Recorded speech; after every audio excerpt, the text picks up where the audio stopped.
দেখো যত পিরাউলিয়া মায়ের মতো আছে। উনি আর এক অক্ষরে বললেন, আমায় একবার মা বলেই ডেকে দেখে না। মানবের কত বলি, সকলে বিপদে যাবে দূরে, মায়ের দয়ার নাম। ওম তৎসৎ। জয় জয় শ্রীমদ ভগবত। 2-3 মিনিটের মধ্যে আমি চতুর্থ অধ্যায়ের নাম দিলেন উনি জ্ঞানযোগ। শ্রী ভগবান বলছে, শ্রী ভগবান বলিলেন, এই অব্যয় জ্ঞানযোগ তুমি সূর্যকে বলেছিল, সূর্য মনুকে, মনু আবার বংশানুক্রমে রাজস্বীগণ জ্ঞাত।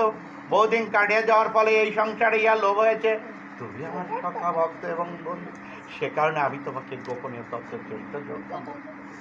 অর্জুন বলিলেন, হে ভগবান, আপনার জন্ম পরে আর সূর্যের জন্ম আগে, তবে আপনি প্রথম সূর্যকে বলেছিলেন, তা আমি কি প্রকারে জানিব? শ্রী ভগবান বলিলেন, তবে আপনি প্রথম সূর্যকে বলেছিলেন, তা আমি কি প্রকারে জানিব? বলছে, তোমার আমার বহুবার জন্ম হয়েছে, সেসবে তোমার মনে নেই, আমার সবে মনে আছে। আমার জন্ম মৃত্যু নেই, আমি সকলের ঈশ্বর, আমি নিজে মায়া বলে নিজেকে সৃষ্টি করি। যে সময় ধর্মের গ্লানি অর্থাৎ অধপতন হয়, সেই সময় আমি নিজেকে সৃষ্টি করি। সাধুদিগের পরিত্রাণ, পাপীগণের বিনাশ, ধর্মকে আবার প্রতিষ্ঠিত করতে যুগে যুগে আমি অবতীর্ণ হই। এভাবে যিনি আমাকে জানেন, তিনি আমাকেই পায়া থাকেন।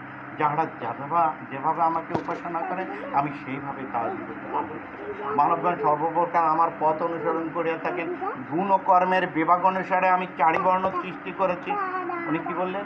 গুণ ও কর্মের বিভাগ অনুসারে আমি 4 বর্ণ সৃষ্টি করেছি।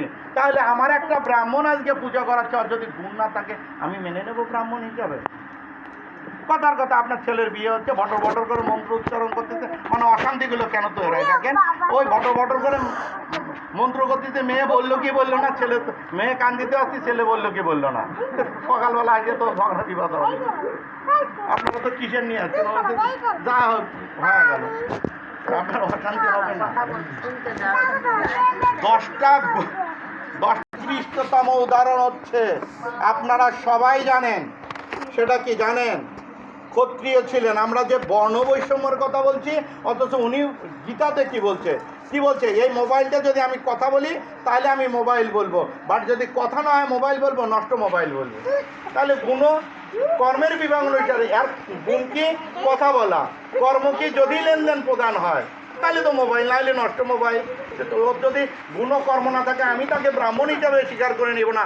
তার উৎকৃষ্টতম উদাহরণ হচ্ছে বৈশিষ্ট্যমণি, যিনি ছিলেন ব্রহ্মর্ষি, আর বিশ্বামিত্র ছিলেন ক্ষত্রিয়। উনি বলেছিলেন যে আমি বিশ্বামিত্র যে কোনো কারণবশত, পিছনের ঘটনা বলেছে, আমি যাচ্ছি না। উনি বলছে, আমি ব্রহ্মর্ষি হতে চাই, মানে আমি ব্রাহ্মণ হব।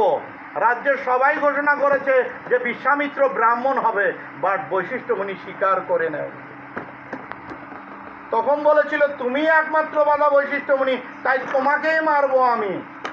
তাই সে যজ্ঞ করে, অগ্নিযজ্ঞ, আর ওখানে ঝাঁপিয়ে পড়ার জন্য উদ্যত হয় বৈশিষ্ট্যমণি। উনি বলেছিল, হে বিশ্বামিত্রমণি, আমি মারা যাব, বাট তোমাকে আমি ব্রহ্মর্ষি বলে স্বীকার করে নেব না। মারা যাওয়ার জন্য যখন ঝাঁপিয়ে পড়ে, তখনই বিশ্বামিত্রমণির ভাবের উদয় হয়েছিল।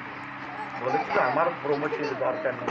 যখনই তার হাতটা ধরে, ভাবের উদয় হয়েছিল। আর তখনই বৈশিষ্ট্যমণি বলেছিল, ওহে বিশ্বামিত্রমণি, এই তো তুমি সবে মাত্র হলে ব্রহ্মর্ষি, কারণ তোমার সবগুলো গুণেই ছিল, একটি মাত্র গুণ ছিল না, যেটার নাম হচ্ছে ক্ষমা, আর সেটা সবে মাত্র উদয় হলো। ওম তৎসৎ। জয় জয় শ্রীমদ ভগবত গীতা। আমি আপনাদের সন্তান সমর্থ, আমাকেও ক্ষমা করে দেবেন, কারণ ভুল তো আমারও। আমি বিভিন্ন কথা হয়তো কাল্পনিক চরিত্র রং করেছি বোঝার কারণে। তাই বলতেছে, গুণকর্মের বিভাগ অনুসারে আমি 4 বর্ণ সৃষ্টি করেছি। যদি বা আমি ওহার চেষ্টা, তথাপি আমাকে অকর্তা বলিয়া জানিবে। আমার কর্মফলে কোনো বাসনা নেই, আমি কর্মফলে লিপ্ত নেই। এই সত্য যে জানে, সে প্রকৃতপক্ষে আমাকে, প্রকৃতপক্ষে আমি কর্ম করে না জানিয়া মুক্তির জন্য প্রাচীন ঋষিরা কর্ম করিয়া গেছেন। তাই পূর্বেকার মহাত্মাদের মতো তুমিও কর্ম করে যাও। কর্ম কি না, কর্ম কি ইয়া মহাত্মা বলো না, কর্ম কি তা বলিতেছে, যা জানিলে তুমি অফল নয়, তুমি কর্ম বিকর্ম